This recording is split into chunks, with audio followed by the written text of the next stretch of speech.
Good evening. This is Attorney Margarita Yu for Partners-in-Law. Kuyog nako karong gabi atong co-host si Attorney Harve Abella. Good evening. Atong guest karong gabi una si Provincial Prosecutor Pepita Petralba. Dan atong storyaan is kaning arrest dan unsay mga procedures nato. Maayong gabi, Fiscal. Good evening, Attorney Marge, Attorney Harve. Magpasalamat ko ni Fiscal Petralba kay di yun mo balibad sa itong invitation. Like a few weeks ago, guest na to siya. Dan karon ni Karon na balik. sad. Yes. Salamat kayo, Fiscal. Support yun. Thank you yun kay Fiscal Jane. Para sa kasayuran sa ato ang mga televiewers, kaning topic na to, kuan kani, usa ni sa mga contentious topics bahin aning arrest. Kay kani mang yung arrest no, di gyud nato ni ikalimod nga dinhi usa ni sa mga pinakainit usahay makagubot mga pamilya tungod ani na ay mga police officers na ay kuan ang uban ani through warrant of arrest, ang uban warrantless arrest. Og tan-aw nato karong gabhion na unsa ang mga conditions ani kay it's not as easy as we think, di ba? Na natay ganadak po nato lang puniton human. Tudloon lang.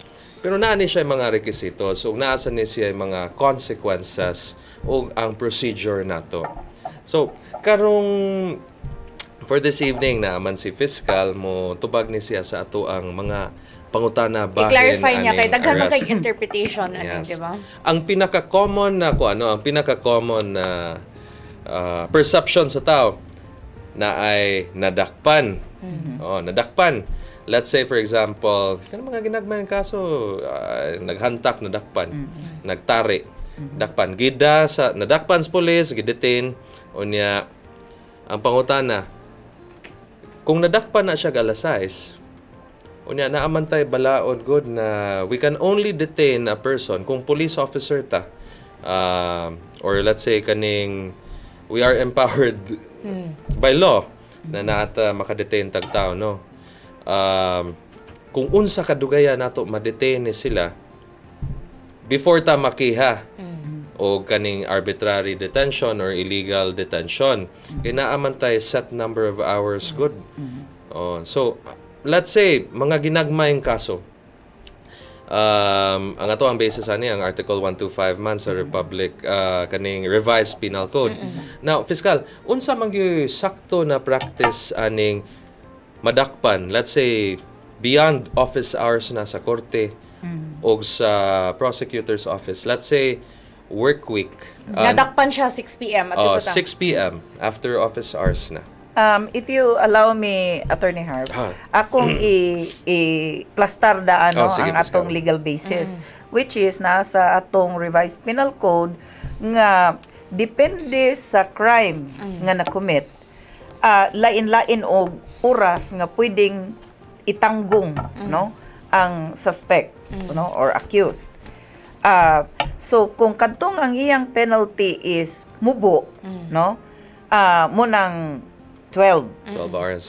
Muna ang mga light felonies no or kuan mga mugbo ra og penalty. Unya kung maingon nato nga less grave penalties mao tong 24. And then kantong commonly known as heinous crimes, no? Those which are punishable with reclusion perpetua or life or death penalty, no? Kaya napa man na sa atong statute books. Mo na siyang 36 hours. Okay. Now, kinahanglan na siya dadon ang dinakpan. Actually, ang title, ang article is delivery sa judicial authorities. Nga ma-file na ang kaso within those hours. Dili lang kay sa fiscal, kundi sa judicial authorities. Okay. So, pero di naman na nato madritso og file, especially kung ang penalty ana is more than 4 years and 2 months. Kay di man na madawat sa korte kung di na magagi sa fiscal. So, kailangan pag-preliminary investigation. Unya, kadtong mga penalties nga more than 4 years, 2 months ang ingon ta pagkapriso nga penalty, pwede na i-direct filing dito na sa korte, di magagig fiscal. But only if dili syudad not a city, not a chartered city. So if you say nga na committed ni, let's say in Minglanilla, this is only slight physical injuries, pwede na i-reach og file Diretso na sa korte nila. So we do not talk about 12, 24, 36. 12, 18, 36. But if kinahanglan siyang moagi sa fiskalya, kinahanglan dadon siya kanang gitawag nato nga inquest proceedings. Aron ma-determine nato kung doon na ba'y igong pasikaran, probable cause, nga ma-filean gyud siya. No? So doon ay some degree of evidence necessary in order to determine probable cause para to hold this guy for trial, no? Sumuna diha ang atong problema kay ingon ta nga dunay gagmay nga mga gray areas sa interpretation sa 12, 18, 36. Doon na siya yung mga gray area. For example, katong imong pangutana Attorney Harve nga kaning naghantak lang. Naghantak. Okay. Ginagmay ang kaso. So kanang hantak kaning or ginagmay kaso, let's say slight physical injuries slight physical. or malicious mischief, nag-wild, nakabuak, and so on. Ang problema ana kay ang penalty ana is gagmay is tanan. True. Less than 6 months ang penalty ana. Now, kung idritso na nimo file sa MTC, no? Consider let's take into kuan na lang i-consider nato nga this is not a city. Let's say Minglanilla. Slight physical injuries. Inig-file ni mo ana, the court will not even issue a commitment order or a warrant of arrest. Unsa may metabo ana fiscal? The court will just receive the complaint and issue the summons. Kay dili man na siya prisuhon, no? Pero ang problema is if na sa city, imo sa ginangdadon sa piskal. No? So, in the meantime, he is actually restrained sa iyahang liberty. In fact, sa among bail guide, bail bond guide, na siya bail nga 2,000. And yet, ang funny ana, nga question is, what if dili ka post sa bail nga 2,000? Yes. Naturally, di man sad mo issue ang MTC og Warrant. commitment order.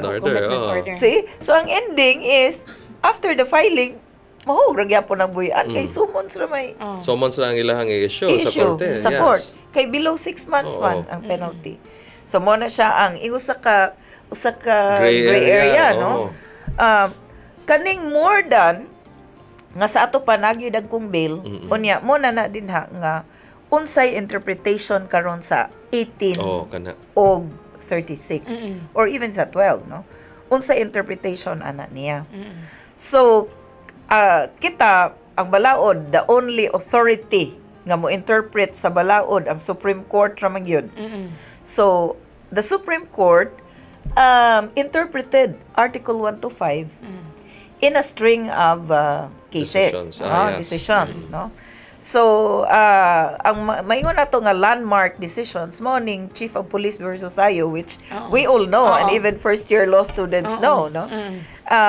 Niingon nga there can be murag mainat-inat gamay. Ma-extend ma-extend gamay. Kung dunay mga extraneous circumstances which would show that the detention is not anymore arbitrary. Unsa may mga examples aning mga extraneous na circumstances? Okay. Which would allow na kaning period na to mainat-inat gamay. Mainat-inat. So in kining Sayo versus Chief of Police of Manila, dingon ng Supreme Court nga for example, ang transportation time. For example, kamotes ang dakop. Unya way lancha or bantayan ang dakop. Mas-standby gyud, no? So makiha na ba ang pulis nga nagtanggong na yan, nag-detain niya just because nilapas na sa oras? Because what we have to remember is that karon nga ang mga MTC judges dili naka-conduct og preliminary examination kung tuwa ka gidakop sa let's say kamotes dadon pa ka diri sa Cebu City kay naaman diri ang atong inquest, naaman diri ang atong opisina sa fiskal. Posible nga moadto pa nas mga crime laboratories or sa PDEA or sa mga para paglig-on sa ilang evidence. And then after that, mubalik pa na sila sa Danau. Kaya ang korte having jurisdiction over Camotes is the RTC of Danau. Okay, so maka-file ka din na. Posible pa nang dadoon ang balik sa Cebu City, kaya nga tong prisuhan na sa kalunasan, si PDRC. So, muna siya nga, it really involves a lot of effort, money, para lang pagdakop ang pag-file. Kay ma'am ning number 1 nga complaint sa ato PNP nga di daw ni possible mabuhat ang 12-1836 kay ang pagtransport pa lang pagdadaw sa crime lab daan dili sufficient ni nga time. Yes. So according to the Supreme Court in Sayo nga case, pwede siyang mainat if these circumstances exist. No. Otherwise, if there is no reason nganong ma-extend siya, constitutional right man kuno ni ang nakataya din the constitutional right of the detainee. No? So tungod kay constitutional right siya, kinahanglan siya nga i-construe strictly against the state. In favor dito sa akusado. In favor of the accused. So kung ang dakop mahitabo within, let's say, Cebu City, dapat strictly enforce Unit 12-1836. Mupatak siya even Inigdakop na gyud. Kay detained man. So upon arrest niya, mupatak na niya. Mo patak yun siya. Mo may gisulti pon even sa among department order kay naaman sa ang Department of Justice also issued a department circular. Pero ang basis sa department circular ang Supreme Court rulings yun kay di man ka-interpret ang DOJ sa law. It's only the Supreme Court may maka-interpret. So ang basis ra pod ang katurasang Supreme Court ruling. So naingon siya nga ihap gyud ayon, no? Pero it does not mean to say, however, that just because naa siya na committed sa Cebu City, that there can be no circumstances which would warrant a more flexible counting or interpretation of the number of hours. Kay, for example, kanang mga crime lab examinations. Another one nga atong maproblemahan, kanang mga doktor nga dili kahatag dayon sa medical certificates. Ang uban na dugay pinighuman sa shift nila di na makit-an. So these are circumstances nga posibleng makapainat sa number of hours.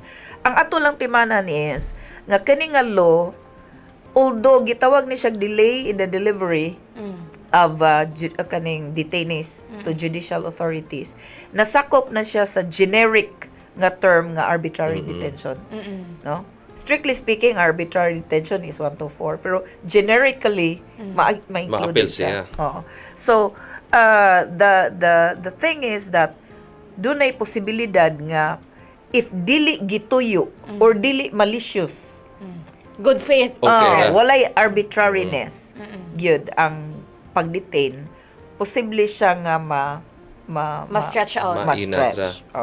But in one case, Medina versus Orozco, the Supreme Court also said na pwede ni siya ma-committed by negligence. So, see, doon na karoy problema nga, masa man ni, malicious ba yun ni? Or negligence. Or negligence ba ni? Nagahal-hal lang to dito. Kaning mga detaining officers. Dolo ba ni siya or culpable? Pwede ba ni siya culpable? So, in one case, like I said, in Medina, naingon ng Supreme Court nga pwede siyang ma-committed. Nga, for example, na kay dinakpan, na kay, let's say, na-file sa fiscal. Nya pag umani mo file sa fiscal, thinking na that's the end of it, imo lang gisod sa imong drawer ang information without bringing it to the court, no? Nya kay delay in the delivery man eh. So kinahanglan yung imong i-file sa court. It's not enough nga imong gidali to sa fiscal. So negligence, no? So posible siya. Posible gyapon. In the meantime, tanggong gyapon ang akusado. Okay, before we continue, let's take a break.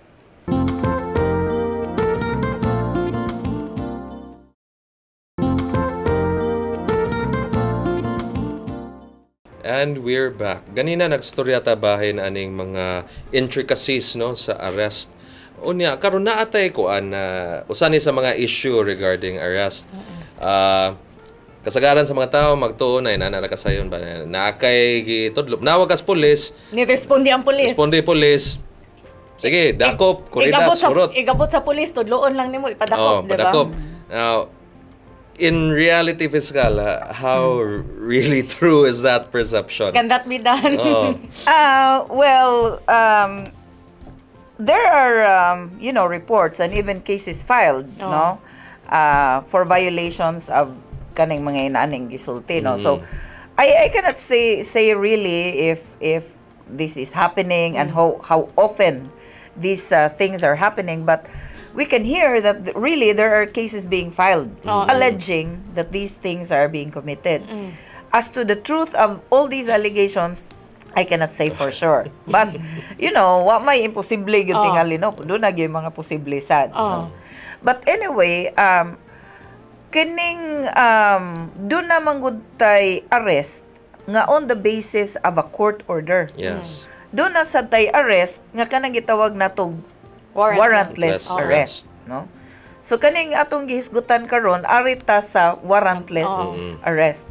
Kay sa arrests nga gihimo by virtue of a court order, wala naman jud tay question na. Because the court nga ni-issue sa warrant, naghimo man sad na siya, nagbasa man na siya, nagdetermine man na siya o